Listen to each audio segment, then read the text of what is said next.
Hello guys, in this video I will show you how to install the Roblox, which is the most popular platform for kids games.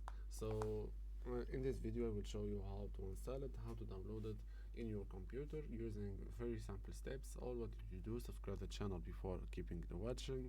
So after that you just open browser and then press Roblox, and here guys it's gonna be going for download Roblox here. A short key and a short moment to do so. After that you just press it and go for downloading the Roblox app. It's gonna be waiting for a bit to finish downloading this one. I will just come back after that. So guys, after downloading I will just press the Roblox software, and here is gonna be waiting for the installation phase of the software itself, and we will come back after this one finish it.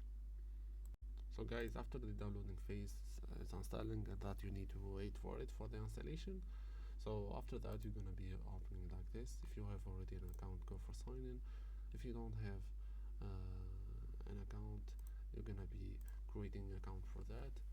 I hope you liked the video. Please like, share, subscribe to the channel. Peace.